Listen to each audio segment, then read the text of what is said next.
Welcome to a new episode of Mounts and Memory, your podcast dealing with the history and archaeology of death in the Viking Age. My name is Dr. Irina-Maria Manea, and as usual, I am delighted to be joined by my colleague, Professor Howard Williams from the University of Chester.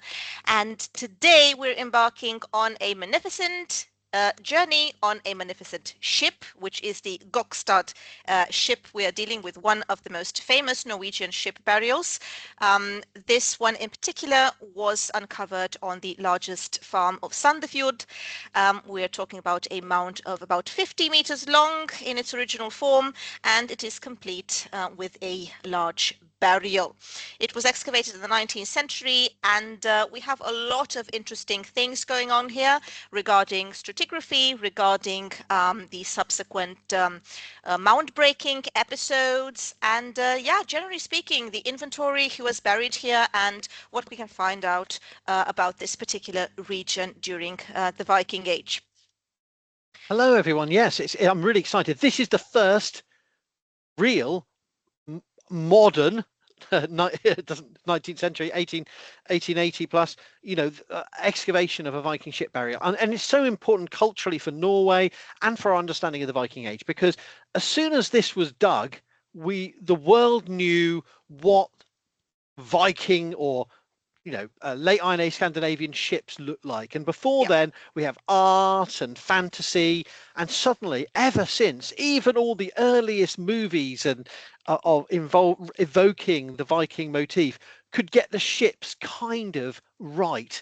And so, of all the things we complain that the TV and Hollywood get wrong, we've always had the ships roughly right. And there was 19th century replicas, 20th century replicas, because of Gokstad. Gokstad really set us into our modern fascination with Viking maritime expeditions, raiding, trading, kingdom formation, religious conversion, all the things that we capture into the Viking Age. It all begins with this supposedly pagan, pre-Christian furnished burial beneath a big mound with a ship, and this sort of is iconic in the true sense of the word for an archaeological find to then set in motion a sort of grounded understanding of the Viking Age beyond the sagas, beyond later literature, beyond Frankish annals and Anglo-Saxon chronicle. This gave us that material starting point for and that's why it's so important.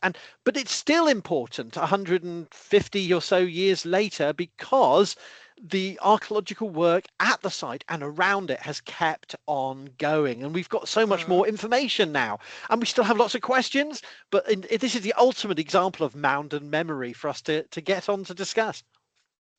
Yes, exactly. A lot of interesting work has been done on it recently. We have a couple of articles written by Jan Biel, for example, collaboration with Rebecca Cannell, and so on, constructing and deconstructing the Gokstad mound, or the plundering of the ship graves. And we also have the very interesting work, which is not especially about Gokstad, but it is integrated into this whole story of relationship between mounds and landscape, and also how the monuments have been reused with the passage of time.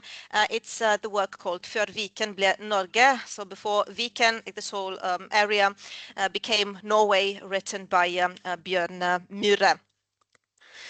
Yes, of course. Yeah. So this is he talked a lot about Borre, which is. Maybe we should start by just sort of framing this as this is the Vestfold area, this kind of this territory of I always get my descriptions of Norwegian geography a lot long. I would call it southeast, but is it? Would Norwegians call it southeast? I get confused, but it's certainly southern Norway. Yeah, definitely. It has to be southeast, doesn't it? Because of course west would be Stavanger and Bergen. Yeah, but it's that sort of eastern coast with Borre, Oseberg, Gokstad, and then Kaupang. It's a bit of a, to use a Slarty Bartfast phrase, a bit crinkly. It's like the Douglas Adams description of Slarty Bartfast making all the coast of Norway. He liked all the crinkly bits. It's the ultimate sort of crinkly coast of Norway, the product of geological and glacial action that, but it's a complex landscape to navigate in summer and winter. It's a maritime landscape, so all these sites are connected by the sea routes, as well as there would be a winter when the ice is covering, you'd be able to use sleds and sleighs and other ways of getting around. But this is a landscape that's very much integral to a sort of one of the many sort of proto kingdoms that is emerging in the later first millennium AD CE. And so it's clearly Borre, is almost contemporaneous with Sutton Hoo. It's part of that late 6th, 7th century sort of period. Yes, it's pre-Viking, yeah. Yeah. And so this is clearly an area. This is when people such as, well, most authors, but including Neil Price and his Children of Ash and Elm, who will be familiar to popular audiences, when he's talking about the aristocratic hall cultures of most of Northwest Europe, not specifically Scandinavia, with their heroic poetry and their bling and their trade routes already established, remember, with long distance goods flowing in. Raiding already established, remember. This is raiding in itself is not a new thing with Viking Age. It's a continuous process. Yeah, this is what we're talking about, and Gokstad is clearly added on to that broader political geography of emerging elites and their military power and their sociality created by around feasting, all the things that we connect to the Viking Age, but really are the products of that post 6th century, that late 6th century, 7th and into the 8th century. Yeah, the Merovingian period, as it's called. That's the word. Yeah, so we probably just should give up with all this Viking stuff and call it Merovingian and Carolingian, but we don't want the French and Germans to get away with everything, do we?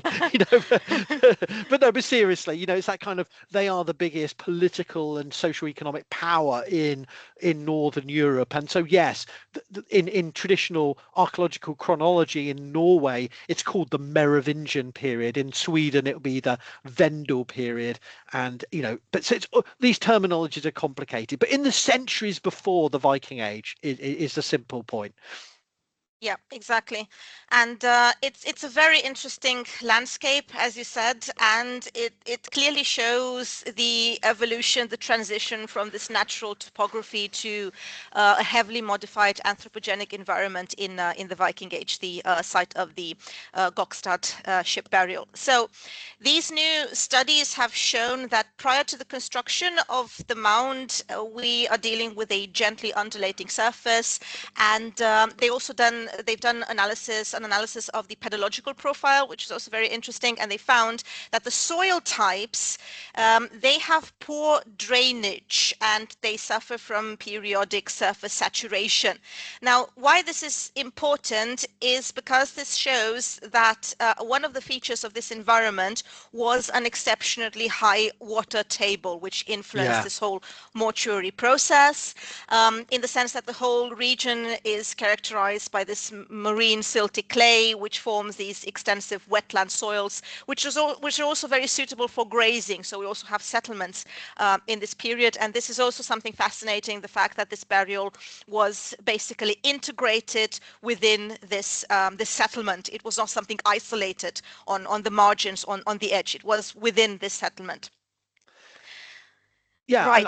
I think it's important to say that what this new work tries to do is so much of the conception of Viking graves is the grave goods, and the grave goods we'll come to, but we're not jumping in there yet, because those that are left at least. Yeah, the whole point is this is a really complex sequence of almost technologies, of labor, of skilled work to construct these kind of mounds. It's not simply just bringing stuff together like some kind of Hollywood film. We go, who has the ship and who brought this, and some kind of like some bring a grave good party or something. But there must be orchestration, there must be a sequence that build and the ships and the artifacts that go in it and around it, the sacrifice of animals, that only can take place once the place has been prepared. So the work of Bill and Cannell Bill and MacPhail is looking at that process of constructing the mound. Yeah, Yeah, and the fact that they've done it intentionally, like the whole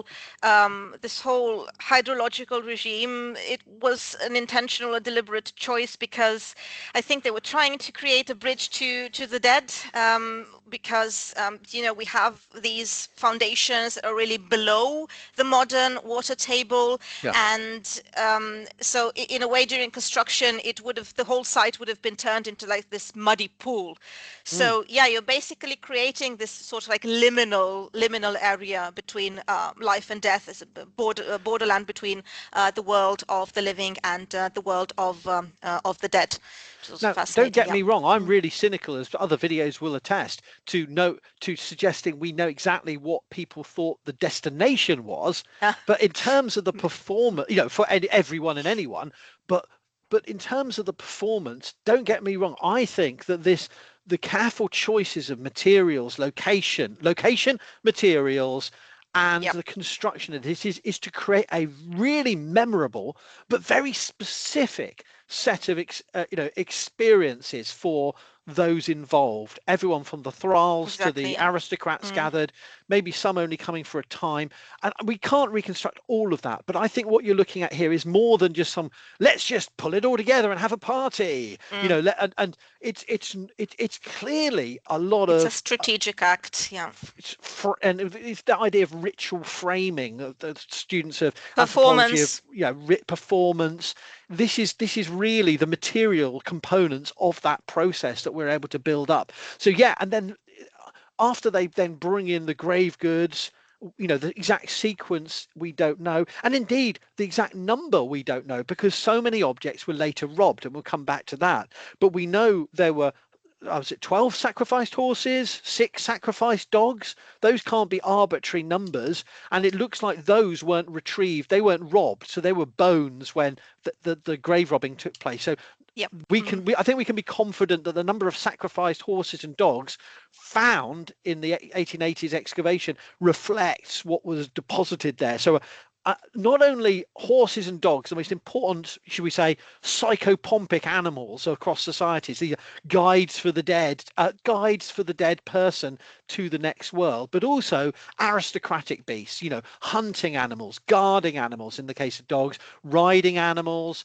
in the case of horses. These animals are part of that aristocratic culture. They're breeding, they're keeping, and they may have personalities of their own. They may have been prized animals, or the gifts of prized beasts by allies and kin so there's lots we don't know there, but these animals are not just how many horses are shove in another one, let's more blood please. It's not these are clearly careful choices linked to not only who the dead were, who their kin were, but also where they think the dead are going and why they need those numbers. So I would imagine you're looking at a hunting pack of dogs. I don't know if that's the consensus, but that's the kind of thing we're looking at, and a retinue of warriors' horses, so that you have whether they're not doing some literal sacrificing 12 warriors, but they are evoking a sort of what do you call it, a retinue or a hunting group, that you could imagine men, women,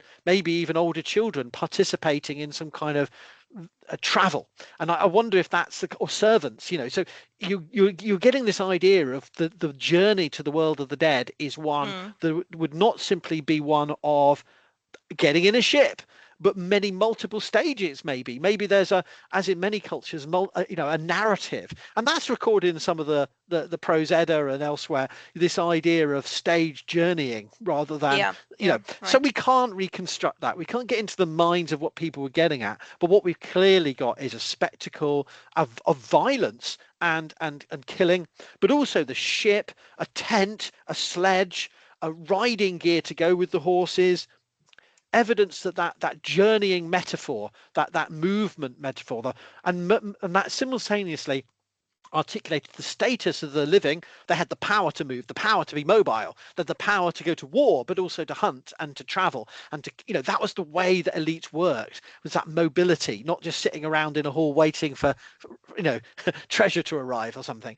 But also the ship is part of that, of course, what stage journey that ship is on. So I just think this is so evocative. You can make up other scenarios like, well, maybe they were the horses that brought the wagons, hauled the wagons to the site, so they're to do with the journey that's already been conducted, as much as what's going next. But that chamber is just so utterly eerie as I'd find it eerie. I'm sorry, I don't want to sound over dramatic, but this idea of a small little chamber built for the dead, it's almost like a sleeping quarters on a ship, or sleeping quarters. Well, he did have a bed as well, so yeah. So this is for repose, this is for relaxation. There's all the the trappings of a life of luxury, but luxury on the move. Yeah, I also find it very fascinating that this, like I said, was very in settlement proximity. Like it would have been the whole community involved.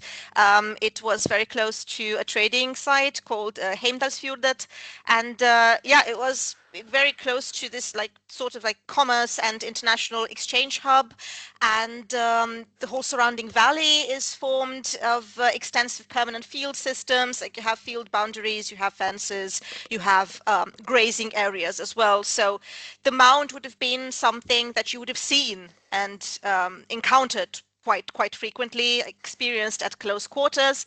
And there's also some evidence that there would have been some kind of subsequent rituals going on, like after they covered it with the turf layer, in the sense that they identified a trampled area, like sort of like an entry point maybe to attend these burial rituals. There was a small area of topsoil in the northeast, and also they modified the landscape. Like there were a lot of resources involved, extraction of local resources, and it shows, the last analysis shows that there would have been lasting scars on the environment.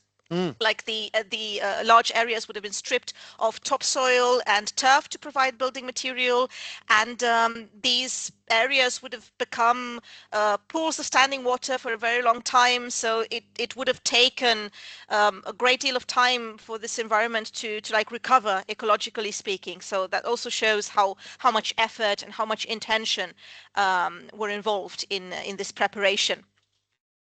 Yes, I mean, as the article by Canal et al. Says, mortuary practice is deeply connected to creating and maintaining ideologies and identities. Williams 2010. I don't know who that guy is, but anyway, the deliberate manifestation of social identity at Gokstad reaches beyond the artifacts and into every component of the burial ritual. And you talk about the interaction of the soil, maybe to do with time, place, belonging. Yeah. But they also then move on to talk about how this is not just about the funeral, but how this would have endured in the landscape. And that is absolutely, they re-turfed this, so they had to scrape all this turf up. Well, not just scrape. This was a really choreographed, not exactly like a golf course being re-turfed, but not far off, in that this must have been aesthetically important to make sure it was green and a hill for the dead.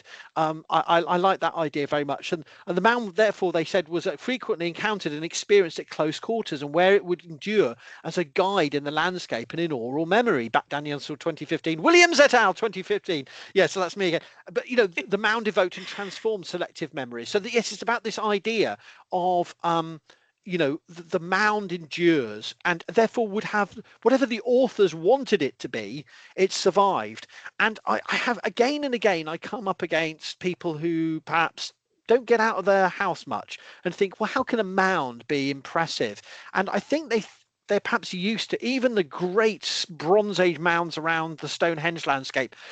They merge with the landscape, right? And that's the thing that I think people forget, is simultaneously they are a human-made construction, but simultaneously they integrate, they transform that landscape and merge with it. And from a modern sense of memorials, we think of stone, we think of erect, very prominent towers and obelisks, and that is our aesthetic of what a big, impressive, visible monument should be.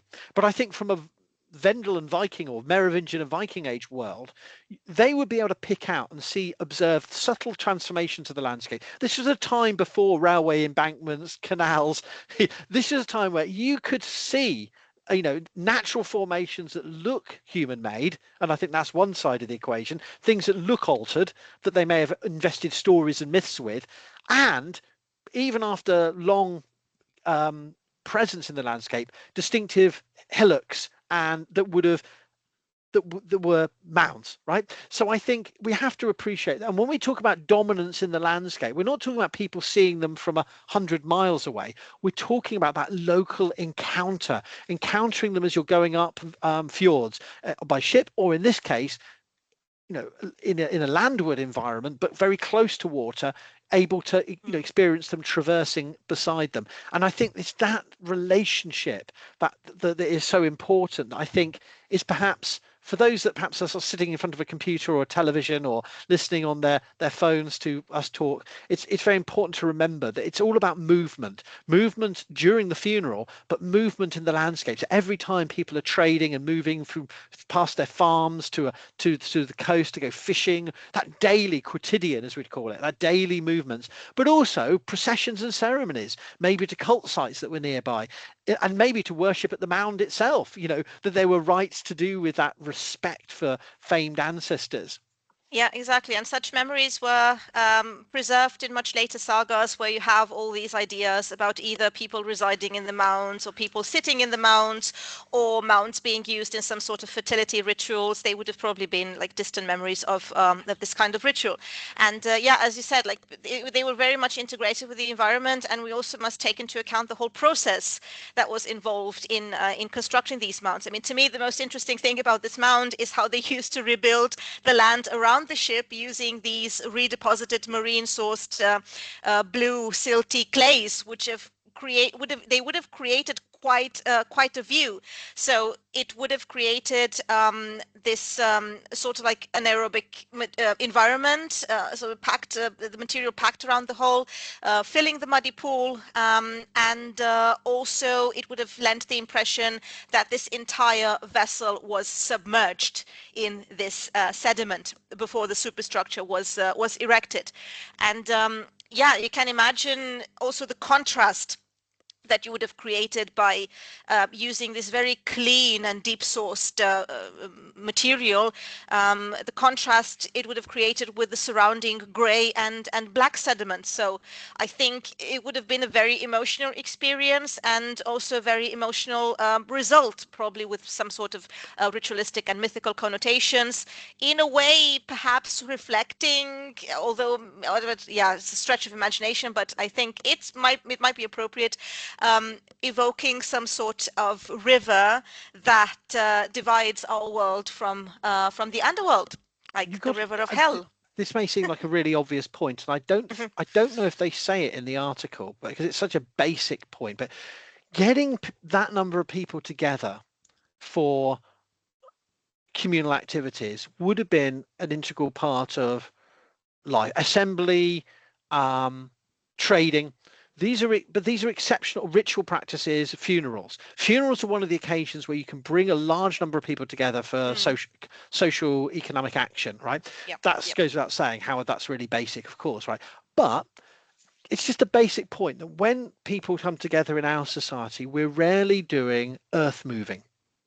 It's messy, it's dirty, it's definitely you cannot. It allows to differentiate the directors from the laborers, but it also allows action that you cannot replicate. Doesn't matter how keen you are. If you've got 5 people doing something versus 100, 150, 200, these may not have been particularly dragged out events to make such large mounds. All you need is a large enough number of people and the direction to do it. And what I'm trying to suggest is that these if there is any mythical import or connection to these events, it would be completely unreplicable. Is that a word? You couldn't repeat it. Unrepeatable. You can't do it anywhere else. So what you're doing is you're creating a scenario that only can happen at the behest of a select group of people, at the direction, at the control of a certain group of people, that whatever the meanings people imported onto it, it will be utterly memorable as exceptional. And you're basically breaching the earth in a way that nobody could do quickly in any other scenario. So it's utterly, you're creating a unique moment. And I feel that's really important. So whatever, there's no way that you could, even if you're digging in your fields all year, you're going to get the depth and to the same deposits and the same structures as it's just like an archaeological excavation before modern machinery or quarrying. Yep. There's no other way you can get at that experience. I mean, and we know that in the Viking Age they are doing some linear earthwork building. Not commonly, but in places there's other public works, bridge and causeway building. There's other big works going on, but nothing concentrated on a spot like this kind of burial. So what we're looking at here, we see is the archetypal Viking burial of we think it's a man, but we do have it is a 40-50-year-old man who is buried here. It seems it screams Viking chieftain or that type of, but actually it would have been in the Viking Age quite a rare thing to be participating in at such a grand funeral. It'd be a once in a generation type event to be participating in. Yeah, definitely. And I think, as you said, we're dealing with the formation of a social memory of this community, and it would have revolved around the potential elite identity of this person. But yeah, it took several weeks to build, so one can imagine that a lot of people were involved and they did it together. And yeah, the construction was this like prolonged process that would have created really this materialized memory in the landscape. It was a communal effort. It involved a lot of planning, and yeah, it was designed to function as a living part of that particular regional power, and a way to like renegotiate oral memory and social identity. But Irina, if I'm all right, you have to correct me if I misremember. It stays isolated, doesn't it? It doesn't become part of a cemetery. There's no immediate. Actually, you can see from it further burial mounds. There is a clear line of about approximately 20 other burial mounds in the vicinity. It's not really, it's not really isolated. And it's also located adjacent to another mound that I think was not investigated yet. So it doesn't Okay, remain I'm wrong isolated. then. I'm wrong then. I just had this image in my mind that it was set apart from the others rather than being integrated into a cemetery. But that's my misremembering, because a lot of these cemeteries are part of a genealogy of burials. They're like they build on each other, and we can't always work out the exact chronological sequence. I don't think there is a rule for that. I mean, some of them are isolated on the edge, on the margins, and some of them are integrated into the larger structures. Some of them are visible from great distance, some of them only at close encounter. So yeah, we cannot really draw any conclusions, I think, from But go on. And I just want to say that the article insists on this idea of legitimizing power, like to create this permanent landmark for the deceased, legitimate claim to power through heritage. But like you said, I mean, there would have been a component, an ideological component, I suppose, but we should also take into account this communal component and what it implied for the community at large. But if we look at the individual and the inventory, I think it's safe to say that it was in the end someone of high social standing, like this person of between 40 and 45 years of age. He is described as a man of powerful build, and also with traumatic wounds, potentially during combat. So yeah, probably a Viking, if you were to follow the definition, like at any rate, someone involved in some kind of martial activity. And as usual, the scholarship, the earlier scholarship of the 19th century was obsessed with finding someone by name, some king from the legendary Inglingar dynasty. But it's really impossible to say. I mean, there have been attempts at other mounds as well, and we've also talked about the Ragnarhaugen and how off everyone has been Yes. in relation to that interpretation. But yeah, I suppose people have always and will always be fascinated by this whole idea of finding the person who's buried here. Yeah, we also have I an think. inventory. Yeah. Go on. Hmm? Go on. No. No. Yeah, we have Go. an inventory. So there is this bed with a dedicated wooden burial table, which we saw in the picture before, which is a reconstruction, obviously. He would have also had some textiles, tents, sleds, and also kitchen utensils with him, cooking gear. Very interesting. So all kinds of things. And you also mentioned the animals, so a lot of horses, dogs, hawks, and also a peacock, which is in itself very interesting.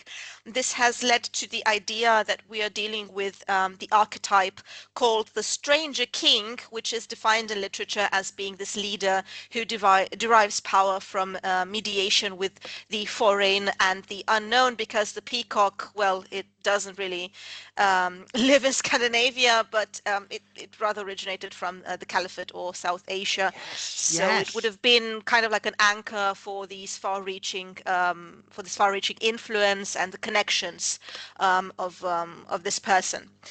Yeah, so very interesting. I mean, it may be And even a personal pet, but it would have been such oh an yeah, iconic, oh distinctive my God, bird. yeah, I And would they're like to so have a peacock pet. noisy. They're so noisy. You're not going to. I mean, just think about if you had one of those bashing around your longhouse in Viking Norway. Not only would the bird freeze very quickly, but it would annoy everyone because it was just like that. I love them actually. But they are distinctive. There's no Yeah, northern yeah, European beast that sounds quite like them. So if this is wild. This is the ultimate elite statement. Whether it's that person's but the goshawk, of course, is part of this. I mean, it's not new in the Viking Age, but that sort of Merovingian era, we see falconry coming to the north. We see absolutely, yeah. it linked to predation metaphors and ideas of hunting, actual practices of hunting. So, this speaks to all that highest echelon, doesn't it? Yes, absolutely. Yeah, absolutely. Yeah, this idea of deriving authority from exotic associations. We also have that in a couple of Swedish sites where you also find a lot of items coming from the East. So you kind of like create this Eastern identity. And it's very interesting that we find like similar elements also in Norway. Yeah, definitely. And the shields. The shields are Right. probably the most interesting things in Yeah, this yeah. burial. I mean, because we don't have the weapons any longer, or any kinds of ornaments, brooches, and so on. So we're left with the shields. And as you can see, also an illustration of what these shields would have looked like. And we have 64 round shields, and in the article written particularly about them, it is described that they constitute a profound material statement of the deceased social status and martial identity. They're arranged in this sort of like half moon aesthetic, which I find absolutely brilliant. I love it. And it was discovered that they were secured with thin brass cords that passed through the wooden handles on the reverse side, and they were tied to a purchase in the gunwale skirting. So they were integrated into the ship, and yeah, in this whole burial thing to create the sort of like dominant visual feature during the performance as well. I think it would have been absolutely majestic to see them during the performance, and they would have framed the ship within the mound as it was packed with this clay up to the level of the shield line. For a very long time, it was believed that they were ceremonial, but the newest study on them actually shows that they would have also had practical use. So this dichotomy between practical and ceremonial, Hmm. I think, should be overcome as well. They were fashioned from white pine, and it is said in the article that they exhibit a complex system of radical and gentle tapering, which reduced the Yes. thickness at the extremities, but it maintained the core. So this served to reduce rotational inertia, and it actually facilitated defensive manipulation in hand-to-hand combat. So yeah, they would have also had practical use, and it was also discovered that they were um, they were perforated along the rims and also had stitching holes, which suggests that perhaps they would also have been covered with some sort of parchment-like raw hide for the So structural integrity during combat. Yeah, there's a whole problem of how representative these are of broader shield use, yeah, but apparently they they are. but you know, if we do see these as a real window into, you know, Viking shields, not only they're the importance for display, but Hmm. they would have been much more lighter and more versatile in combat than this cliche of the shield wall, Yeah, and yeah, that they are for catching weapons as much as blocking blows, and therefore there's a whole debate about Viking Age combat and that we could have, but the point is that they would have been, they're a sign again of this articulation of connection to a to fighting people, to the ability to mobilize them, to materialize them in the funeral, and they are part of how the ship should look. They're part of the whole exactly. display of the vessel. You can't imagine it would look clothed without these shields upon it. So yeah, it's such an important aspect of the maritime experience of intimidating and displaying the potential violence that could break forth from that ship if you see it coming, or you see it passing. But also in the funerary context, it's articulating that the power and connections of the people orchestrating the funeral. Yeah, wonderful. Yeah, yeah, yeah, definitely. So I think we might consider them a representation, a symbolic representation of his retinue, because Yeah. this is a ship that was meant for 64 people. I mean, it could have functioned with fewer, but yeah, it's definitely part of, like you said, this whole performative scene intended to sort of like maintain the social memory, not only of the retinue, but perhaps also of the community where they stemmed from, and yeah, of course, also supporting this whole idea of a martial identity in Mm, this political landscape of the Viking Age. Yeah. absolutely. And you know, a lot of the objects may have been plundered, so there may be further martial Mm, gear, there may have been other organic materials that have lost, or partially organic and metal objects. I mean, they presumably were going for the metal objects, but you know, we don't have a full complement and assemblage. And there's always the question about whether there are other people there too. You know, it wasn't just the subject of one chieftain, but it could have been other people. But at least on the assemblage we've got, it speaks to power, connection, identity of an elite, if not royal, with aspirations of royalty in the context of the 9th century, which may not be the same as the 11th century, but it speaks of all those things. Yeah, exactly, and it also speaks a lot for the significance of the ship in general, like in history and mythology. So we've said it before, a symbol of transition, and this is something that you also see quite a lot in other sources, such as here on multiple picture stones from the island of Gotland. So this idea of the ship carrying the deceased, which is really not a Viking idea. It's like cross-cultural, but it's very well represented, both in the pre-Viking Age and in the Viking Age. I think it would have been even more important in the Bronze Age, where we have this connection with the sun as well, the sun and the moon. So it would have had some cosmological significance as well. And yeah, speaking of how to be carried into the other world, we also have this idea of the blazing ship being pushed out to sea, which I think is not really that far-fetched. I think there might have been some cases when that happened, although to me it makes more sense if you have like what you have here at Gokstad, like a monument that remains very much implemented into the landscape. But we have, at least in mythology, we have the example of Sigurd Ring, who is sent on a blazing ship, pushed out to sea, so semi-legendary Norse king. And we also have the myth of Shilsheving. You find him in Beowulf, who is again this is representative of this idea of the divine king who arrives in a boat laden with treasure, Mm. and then he is sent back to the other world in a similar fashion. Yeah, and in mythology you can also find stuff like, the ship of Freyr, Skidbladnir, which is a very cool ship. It can be folded up like a cloth and put it in a pouch whenever you don't use it. So yeah, sort of practical. And perhaps the best known example for this whole idea of sending someone away in the ship to the other world is the case of Baldur's funeral. Yes. Baldur's funeral has a huge vessel. They have to summon a giantess, Hirokin, who arrives riding a wolf, and she has to push it because they couldn't find anyone so powerful that they actually manage to push it to sea, and the whole world trembles when she does it. So it's a pretty dramatic moment. And then you also have this sinister ship called Naglfar, the nail ship, which again I think it's representative of this whole martial culture in the sense that it is constructed by the untrimmed fingernails and toenails of the dead, and it's going to carry the armies of chaos, the armies of the dead of hell at Ragnarokr. So yeah, you can see maybe with very distant memory, a mythical memory of this importance of the ship in rituals, in much older rituals, reverberations of it in much later mythology. Absolutely. And yeah, we also have some very interesting metaphors in skaldic poetry, which is it is Viking Age poetry from the 9th and 10th century.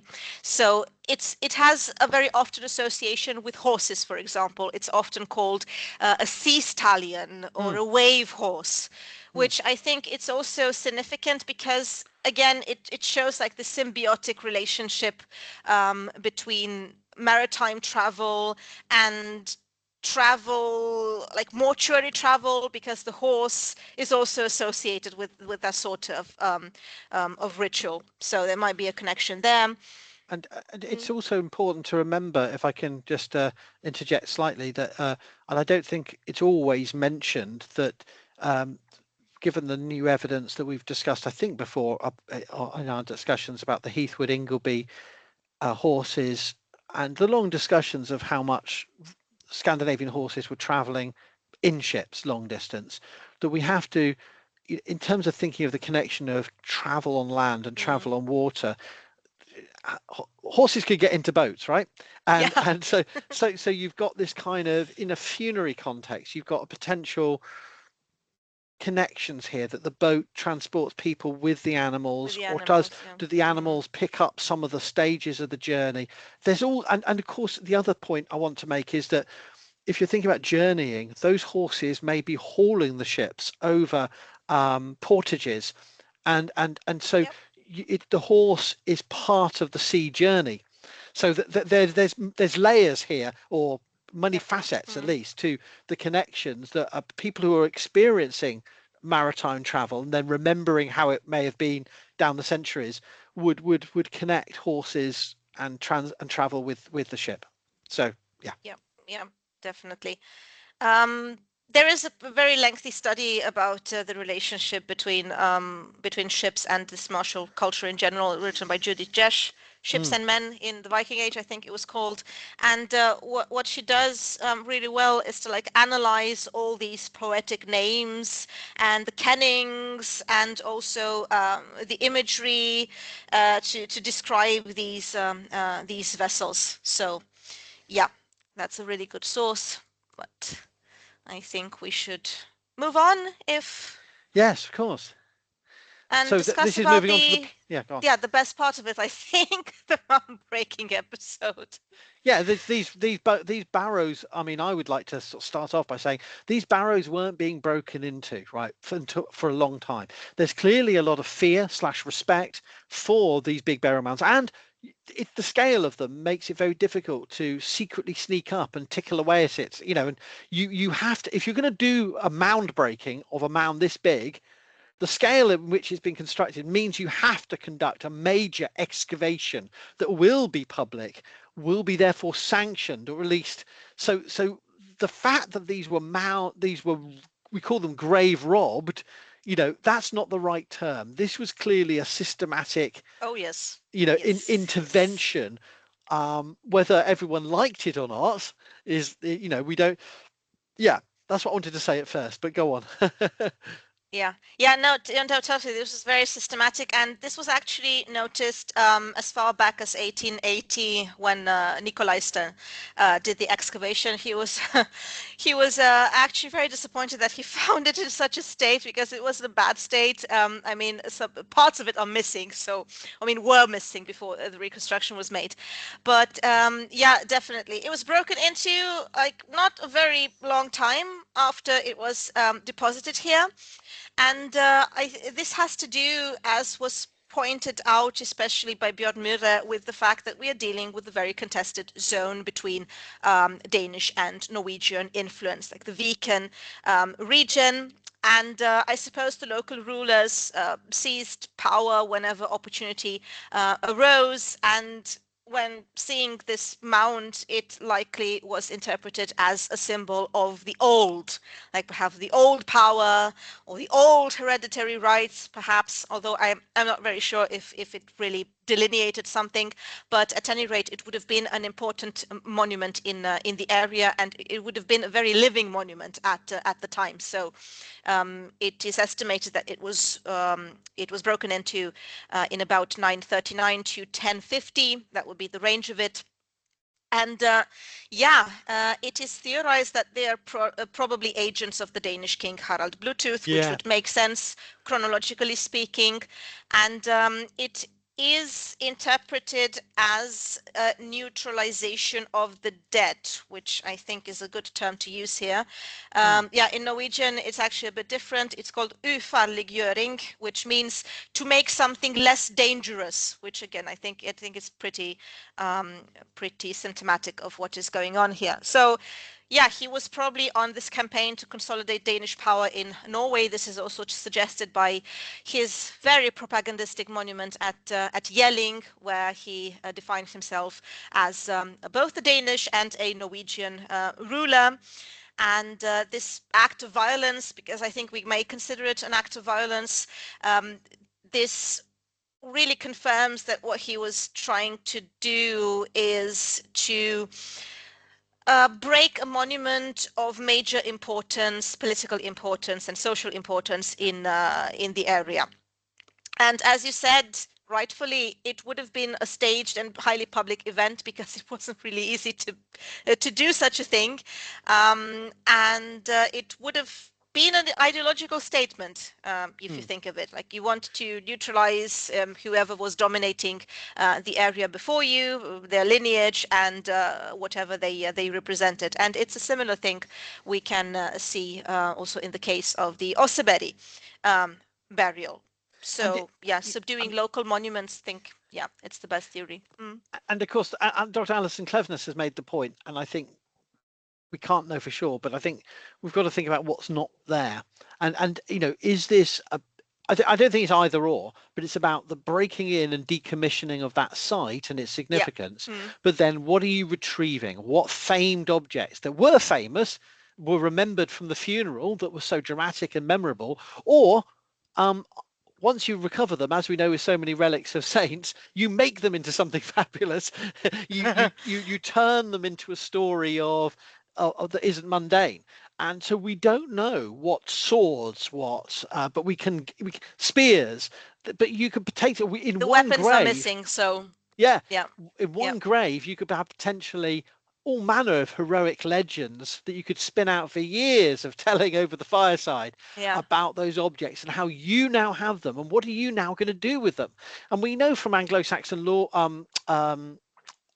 wills of some of the ancient swords that were still banging around, and which late Anglo-Saxon king apparently had a sword of offer. Was it Ethelred the Unready, or was it Edgar? I can't remember. Anyway, one of the late Anglo-Saxon kings had a sword purportedly to have been owned by the Mercian king Offa.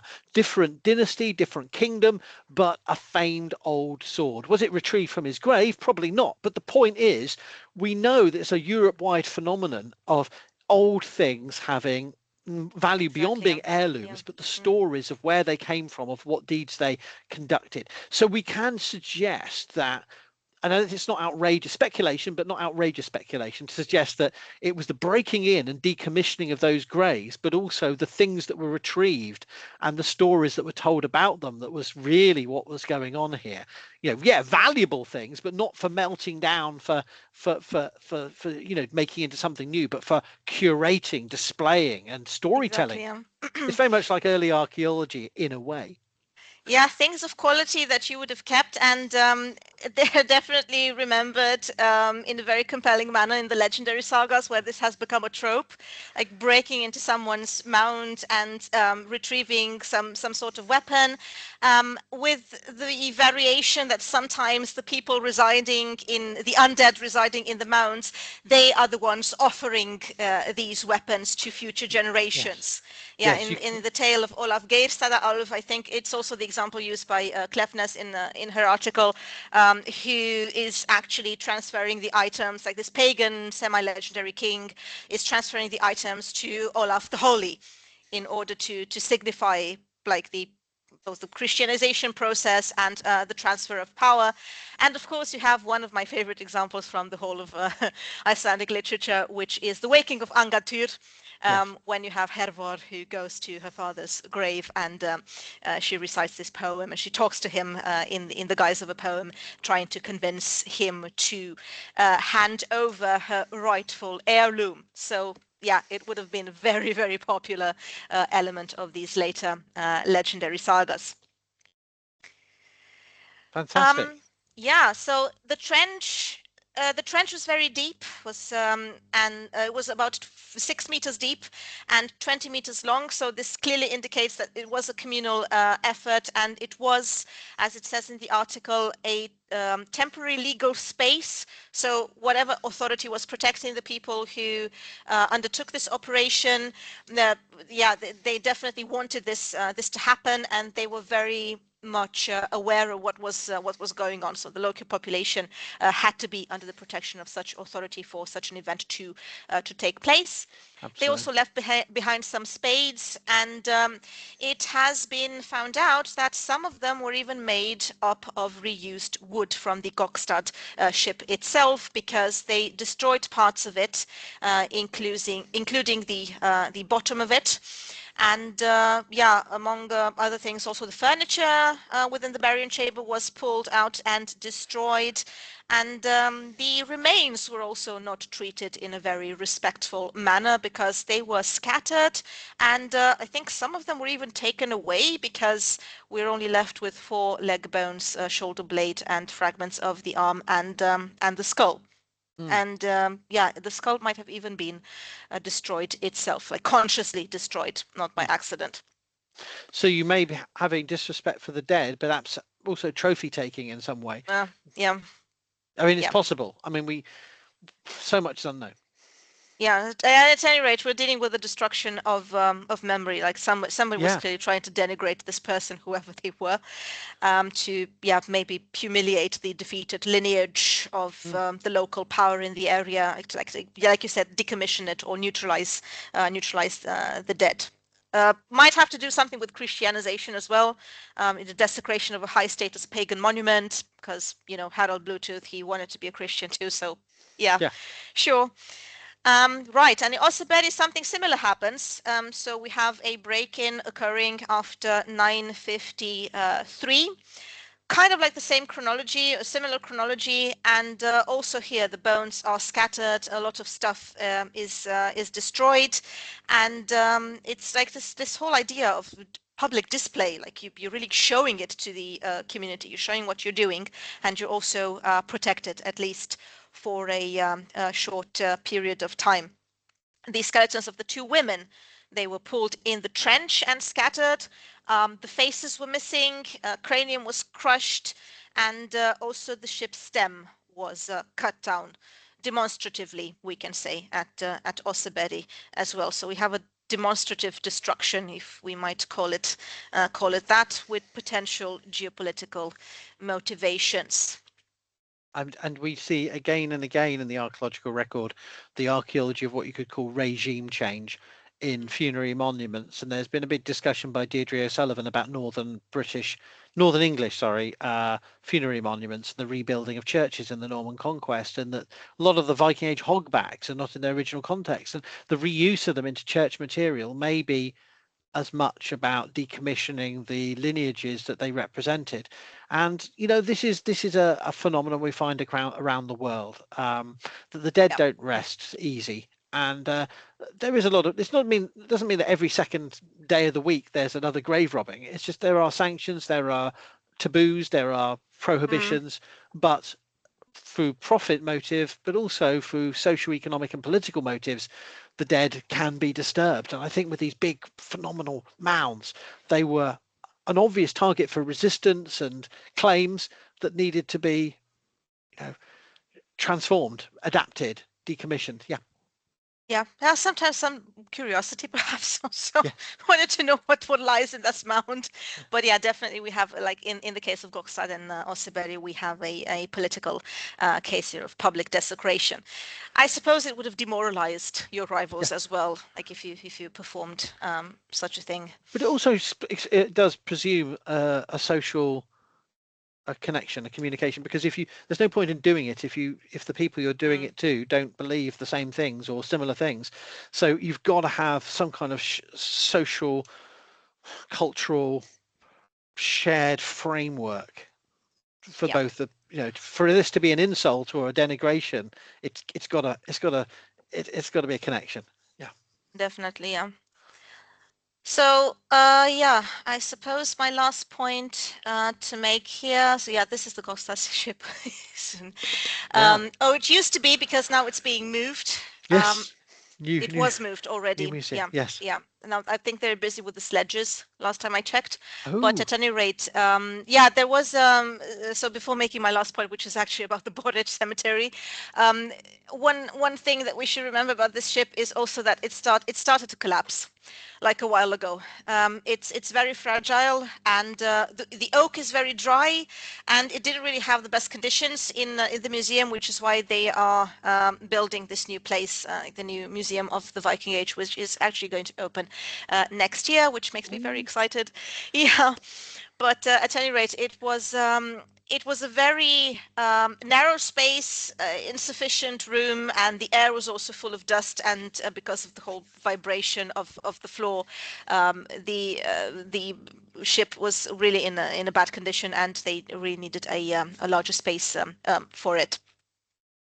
But yeah, to come back to this idea, so the last example to kind of like connect to Gokstad and also Oseberg and this idea of the mound breaking is really the work of Bjørn Myhre. It's the interpretation of the Borre cemetery, which is pretty close to the Oseberg ship, as you can see. And well, he doesn't speak specifically about mound breakings here, but he does touch on it as well. So the Borre burial ground, as described in his monography, what I think is most interesting about this work is the fact that, again, we're dealing with this very dynamic religious and political arena. They have also been associated with the Ynglingar dynasty, as well as the Gokstad ship. And if you look at the whole site, it's really also a sort of materialization of these shifting power dynamics that are taking place in the 600s and moving on into the Viking Age. So he basically says that these were built as aggressive statements of legitimation by various elite factions vying for control over the strategic Oslofjord. And he also speaks quite a lot about this idea of staging performance for ritual and also political performance.